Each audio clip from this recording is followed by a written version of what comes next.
Salut à tous, c'est vendredi et le vendredi c'est Rifivi.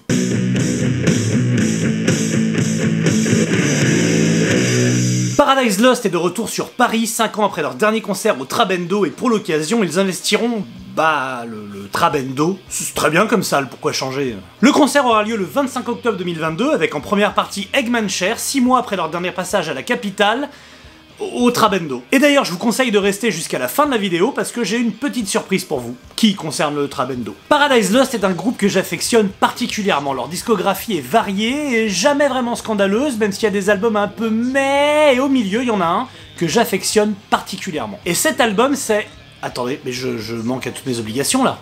Qui c'est d'abord Paradise Lost? Paradise Lost se forme à la fin des années 80 à Halifax, entre Leeds et Manchester, et traîne dans les clubs Batcave de la ville, ainsi que dans certains milieux punk. Et c'est à mon sens le truc en plus de Paradise Lost qui ont à la fois cette vibe gothique et à la fois cette vraie obsession du riff. T'as d'un côté Nick Holmes, Stephen Edmondson et Aaron Haydi, tout en flegme anglais, avec allure gothique, et puis de l'autre côté t'as Greg McIntosh.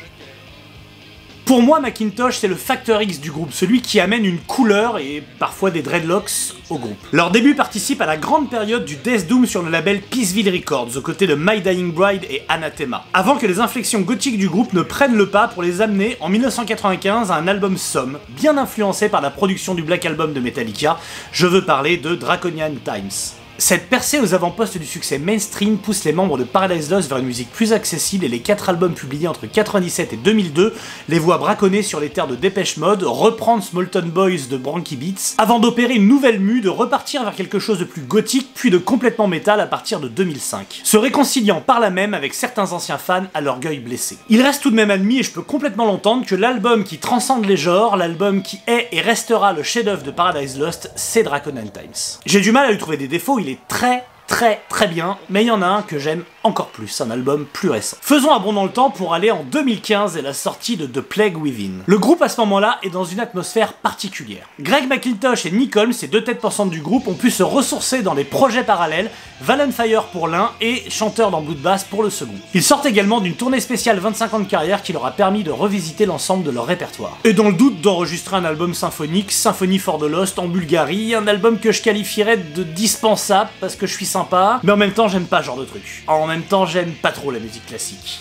Et ouais, je trouve ça violent, agressif. Ça paraît bizarre, mais vous avez vu Orange Mécanique? Ouais, c'est un traumatisme pour moi. Bref, Paradise Lost a eu l'occasion de faire le tour de ce qu'il constitue en tant que groupe et de reprendre, avec The Plague Within, ses racines doom gothique et de livrer un album solide, riche et varié. Mais c'est pas non plus mon album préféré du groupe. Il ne renferme quasiment que des bons titres, mais pêche un peu par manque de cohérence globale. On est presque dans le best-of du savoir-faire du groupe. Il y a des symphonies par-ci, des chœurs féminins par-là, du growl, des envolées lyriques. Il y a tout ce que sait faire le groupe, mais c'est pour moi pas assez cohérent. Perso, Victim of the Past et ses violons là, je m'en passe très bien. Mais il y a sur cet album un titre, Beneath Broken Earth, une sorte de monolithe de lourdeur, une vraie morgue musicale comme Paradise Lost ne l'avait que très rarement proposé. Et visiblement, ils ont pris un plaisir tout particulier à l'enregistrer puisque ce morceau va donner la couleur musicale de l'album suivant, Medusa, en 2017. Et oui, c'est lui, mon album préféré. Précision, pour The Plague Within, l'album a été enregistré au Organ Studio à Londres avec Jamie Gomez Arellano. Le studio et son propriétaire se sont taillés une solide réputation au début des années 2010, notamment en s'affiliant avec le label Rise Above Records, ainsi qu'en offrant son son clair quoique volontairement passéiste au premier album de Ghost qui est devenu le phénomène que l'on connaît depuis. Sur The Plague Within, Arellano avait été embauché en tant que simple ingénieur du son, mais son travail de conseil et de production ont fait qu'il a fini crédité en tant que producteur du disque. Alors quoi de plus évident que retourner travailler en sa compagnie pour l'excroissance du morceau Beneath Broken Earth, qui est devenu un album, Medusa. Pour le coup, fini les orchestrations grandiloquentes ou les montées en voix 90s de Nick Holmes. Paradise Lost va à l'os. Du doom lent, presque funéraire, des mélodies à foison, un parfait équilibre entre gros les voix claires et surtout un nouveau batteur. Parce que si 4 des musiciens de Paradise Lost sont là depuis les débuts, le poste de batteur a toujours été une vraie galère. Matthew Archer, le batteur original, a quitté le groupe en 94 pour devenir producteur TV et honnêtement il a bien fait parce qu'il était pas bon. Et Lee Morris, qui l'a remplacé, n'est pas non plus un cadre de la discipline. Jeff Singer, qui a pris la suite, avait déjà été auditionné par le groupe, mais non conservé parce que sa batterie était rose et que c'est pas sérieux pour faire du doom. Mais bon, c'est pas non plus un batteur de génie, quoi. Il n'a pas longtemps fait l'affaire, et si Adrian Erlandsson, le batteur suivant, est vraiment de qualité, Son cœur, a toujours été à At The Gates, groupe dans lequel il est retourné à la reformation de ce dernier, et puis il avait 10 000 autres projets. Il avait pas le temps, quoi. C'est alors qu'entre en jeu Valtteri Väyrynen, un jeune gamin finlandais dont le jeu apporte énormément de vigueur à Paradise Lost. Medusa, l'album, est une idée de Macintosh, c'est son délire à lui. Il voulait faire du Doom des cavernes, et le groupe l'a suivi. Une sorte de renvoi d'ascenseur, étant donné qu'il ne s'est jamais caché qu'il n'était pas pour l'orientation musicale de Draconine Times, même s'il a évidemment avoué depuis qu'il avait tort, et que le groupe a bien fait de le faire. Bref, Medusa est donc un délire du fantasque guitariste de Paradise Lost, un concentré de Doom avec un son de Néandertal, le tout rehaussé par la batterie de Valtteri Väyrynen, et Macintosh a d'ailleurs tellement aimé le travail de son jeune batteur qu'il l'a embarqué sur Valfire, son side project. Faut voir ça comme un package avec Macintosh, hein. Tu signes pour la Ligue des Champions, mais tu fais aussi les matchs amicaux avec son side project. La totale. C'est aussi le premier album du groupe pour son nouveau label Nuclear Blast après une décennie passée chez Century Media. Et Paradise Lost, en fait, ils sont comme tout le monde, ils savent que dans une nouvelle relation, on fait particulièrement des efforts.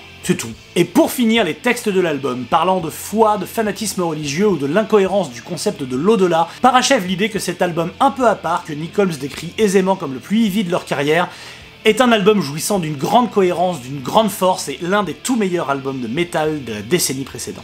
9ème sur la décennie 2010, ils sont pas beaucoup à le détrôner pour moi. Pour l'album suivant, Obsidian, le groupe reviendra à quelque chose de plus varié, plus proche de The Plague Within. Il y a juste ce superbe titre, Fall from Grace, qui pour moi fait le pont avec Medusa. Vous l'aurez compris, Medusa est le groupe qui m'a fait complètement tomber dans Paradise Lost, groupe que j'avais trop négligé, trop survolé avant ça, et dont la discographie quasiment complète mérite l'écoute. Et c'est à vous de me dire maintenant en commentaire quel est votre album favori du groupe, si vous ne deviez en garder qu'un, lequel ce serait? Tu le marques là. Oui, je vais lire, je vais te répondre. Et comme promis, j'ai une petite surprise pour vous. Le groupe passe donc le 25 octobre au Trabendo, et j'ai une place à vous faire gagner. Pour ça, c'est très simple, le concours a lieu sur Instagram. Mon Instagram, il est là. Alors sur Instagram, partagez en post ou en story quel est votre album préféré du groupe. Postez une photo d'un CD, d'un vinyle, du streaming, peu importe. Mettez-moi une petite phrase, quelque chose qui me dit pourquoi c'est vous qui devrez gagner. Je vais sélectionner celles qui seront les plus touchantes ou les plus drôles et je laisserai une main innocente choisir lequel de vous ou laquelle d'entre vous gagnera une place pour le 25 octobre. En attendant de vous croiser, pourquoi pas au Trabendo, je vous dis à plus. Ouais, non, mais si j'ai pris la box, c'est parce qu'il y avait 2 titres en plus, hein.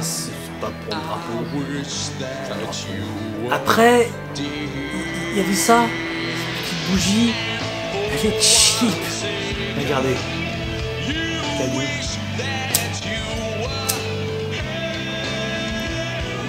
J'en ai une pour vous laisser le temps de vous abonner.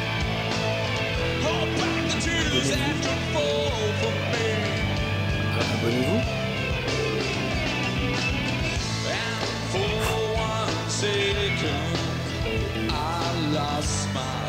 Qui ne saute pas n'est pas gothique.